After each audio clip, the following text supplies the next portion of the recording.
Hello दोस्तों, R K mix entertainment पर आपका स्वागत है। दोस्तों, गणतंत्र दिवस भारत का एक राष्ट्रीय पर्व है जो प्रतिवर्ष 26 जनवरी को मनाया जाता है। इस वर्ष 2024 में भारत का 74वां गणतंत्र दिवस मनाया जा रहा है। फ्रांस के राष्ट्रपति इमैनुअल मैक्रो वर्ष 2024 के मुख्य अतिथि हैं।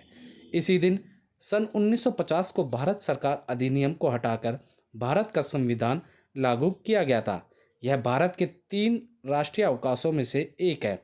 भारतीय संविधान के रचयिता डॉक्टर भीमराव अंबेडकर हैं। एक स्वतंत्र गणराज्य बनने और देश में कानून का राज स्थापित करने के लिए 26 नवंबर 1949 को भारतीय संविधान सभा द्वारा इसे अपनाया गया और 26 जनवरी 1950 को लागू किया गया था। इसे लागू करने के लिए 26 जनवरी की तिथि को इसलिए चुना गया था क्योंकि 1930 में इसी दिन भारतीय राष्ट्रीय कांग्रेस ने भारत को पूर्ण स्वराज घोषित किया था। इस दिन हर भारतीय अपने देश के लिए प्राण देने वाले अमर सपूतों को श्रद्धांजलि अर्पित करते हैं। गणतंत्र दिवस की पूर्व संध्या पर राष्ट्रपति राष्ट्र के नाम संदेश देते हैं। स्कूलों, कॉलेजों आदि में कई कार्यक्रम आयोजित किए जाते हैं। भारत के राष्ट्रपति दिल्ली के राजपथ पर भारतीय ध्वज फहराते हैं। राजधानी दिल्ली में बहुत सारे आकर्षक और मनमोहक कार्यक्रम आयोजित किए जाते हैं। दिल्ली को अच्छी तरह सजाया जाता है। कर्तव्य पथ पर बड़ी धूमधाम से परेड निकलती है, जिसमें विभिन्न प्रदेशों और सरकारी विभागों की झांकियां होती हैं। देश के कोने कोने से लोग दिल्ली में 26 जनवरी की परेड देखने आते हैं। भारतीय सेना अस्त्र शस्त्रों का प्रदर्शन करती है। 26 जनवरी के दिन धूमधाम से राष्ट्रपति की सवारी निकाली जाती है तथा बहुत से मनमोहक कार्यक्रम आयोजित किए जाते हैं।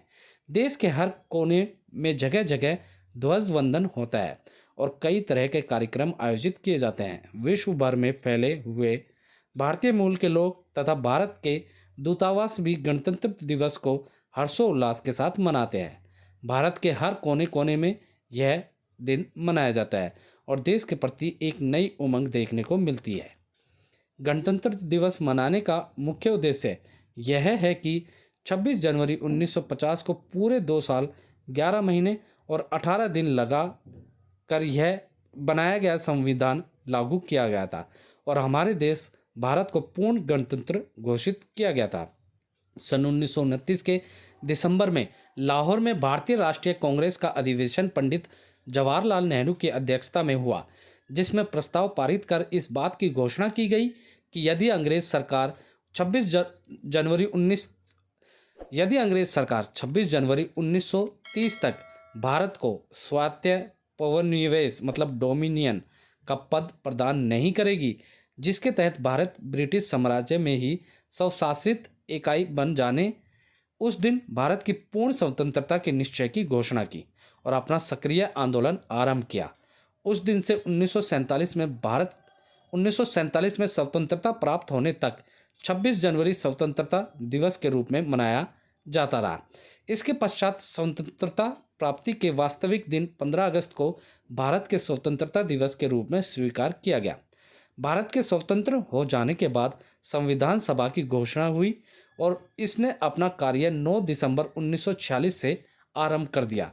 संविधान सभा के सदस्य भारत के राज्यों की सभाओं के निर्वाचित सदस्यों के द्वारा चुने गए थे। डॉक्टर भीमराव अंबेडकर, जवाहरलाल नेहरू, डॉक्टर राजेंद्र प्रसाद, सरदार वल्लभ भाई पटेल, मौलाना अब्दुल कलाम आज़ाद आदि इस सभा के प्रमुख सदस्य थे। संविधान निर्माण में कुल 22 समितियां थीं, जिसमें प्रारूप समिति सबसे प्रमुख एवं महत्वपूर्ण समिति थी और इस समिति का कार्य संपूर्ण संविधान लिखना या निर्माण करना था। प्रारूप समिति के अध्यक्ष विधिवेत्ता डॉक्टर भीमराव अंबेडकर थे। प्रारूप समिति ने उसमें विशेष रूप से डॉक्टर अंबेडकर जी ने 2 वर्ष 11 माह 18 दिन में भारतीय संविधान का निर्माण किया और संविधान सभा के अध्यक्ष डॉक्टर राजेंद्र प्रसाद को 26 नवंबर 1949 को भारत का संविधान सुपुर्द किया। इसलिए 26 नवंबर दिवस को भारत में संविधान दिवस के रूप में प्रतिवर्ष मनाया जाता है। संविधान सभा ने संविधान निर्माण के समय कुल 114 दिन बैठक की। इसकी बैठकों में प्रेस और जनता का भाग लेने की स्वतंत्रता थी। अनेक सुधारों और बदलावों के बाद सभा के 284 सदस्यों ने 24 जनवरी 1950 को संविधान की 2 हस्तलिपि कॉपियों पर हस्ताक्षर किए। इसके 2 दिन बाद संविधान 26 जनवरी को यह देश भर में लागू हो गया। 26 जनवरी का महत्व बनाए रखने के लिए इसी दिन संविधान निर्मात्री सभा द्वारा स्वीकृत संविधान में भारत के गणतंत्र स्वरूप को मान्यता प्रदान की गई। जैसा कि आप सभी जानते हैं कि 15 अगस्त 1947 को अपना देश हजारों देशभक्तों के बलिदान के बाद अंग्रेजों की दास्ता से मुक्त हुआ था। इसके बाद 26 जनवरी 1950 को अपने देश में भारतीय शासन और कानून व्यवस्था लागू की गई। दोस्तों, 26 जनवरी को गणतंत्र दिवस समारोह पर भारत के राष्ट्रपति द्वारा भारतीय राष्ट्र ध्वज को फहराया जाता है और इसके बाद सामूहिक रूप से खड़े होकर राष्ट्रगान गाया जाता है। फिर राष्ट्रीय ध्वज तिरंगा को सलामी दी जाती है। गणतंत्र दिवस को पूरे देश में विशेष रूप से भारत की राजधानी दिल्ली में बहुत उत्साह के साथ मनाया जाता है। इस अवसर के महत्व को चिन्हित करने के लिए हर साल राजपथ पर एक भव्य परेड इंडिया गेट से राष्ट्रपति भवन तक राजधानी नई दिल्ली में आयोजित की जाती है। दोस्तों, इस भव्य परेड में भारतीय सेना के विभिन्न रेजिमेंट, वायुसेना, नौसेना आदि सभी भाग लेते हैं। इस समारोह में भाग लेने के लिए देश के सभी हिस्सों से राष्ट्रीय कैडेट कोर व विभिन्न विद्यालयों से बच्चे आते हैं। समारोह में भाग लेना एक सम्मान की बात होती है। परेड प्रारंभ करते हुए प्रधानमंत्री राजपथ के एक छोर पर इंडिया गेट पर स्थित अमर जवान ज्योति पर पुष्पमाला अर्पित करते हैं। इसके बाद शहीद सैनिकों की स्मृति में 2 मिनट मौन रखा जाता है। यह देश की संप्रभुता की रक्षा के लिए लड़े युद्ध व स्वतंत्रता आंदोलन में देश के लिए बलिदान देने वाले शहीदों के बलिदान का एक स्मारक है। इसके बाद प्रधानमंत्री अन्य व्यक्तियों के साथ राजपथ पर स्थित मंच तक आते हैं। राष्ट्रपति बाद में अवसर के मुख्य अतिथि के साथ आते हैं। परेड में विभिन्न राज्यों की प्रदर्शनी भी होती है। प्रदर्शनी में हर राज्य के लोगों की विशेषता, अनेक लोकगीत व कला का दृश्य चित्र प्रस्तुत किया जाता है। हर प्रदर्शनी भारत की विविधता व सांस्कृतिक समृद्धि प्रदर्शित करती है। परेड और जुलूस राष्ट्रीय टेलीविजन पर प्रसारित होता है और देश के हर कोने में करोड़ों दर्शकों के द्वारा देखा जाता है।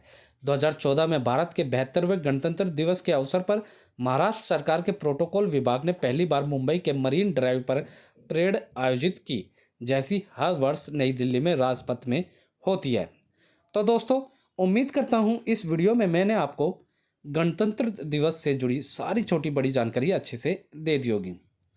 जानकारी अच्छी लगी तो वीडियो को लाइक करें, मैक्सिमम से मैक्सिमम हर जगह से शेयर करें। कमेंट सेशन में गणतंत्र दिवस के बारे में जो कुछ भी आप कहना चाहते हैं आप हमें लिख के बताएं दोस्तों। और दोस्तों, इसी के साथ यदि आप लोग मेरे चैनल पर नए हैं तो सब्सक्राइब बटन को दबाकर मेरे चैनल को सब्सक्राइब करें और न्यू नोटिफिकेशंस के लिए बेल आइकन पर क्लिक करें ताकि आपको ऐसी ही वीडियोस टाइम टू टाइम और सबसे पहले मिल सके।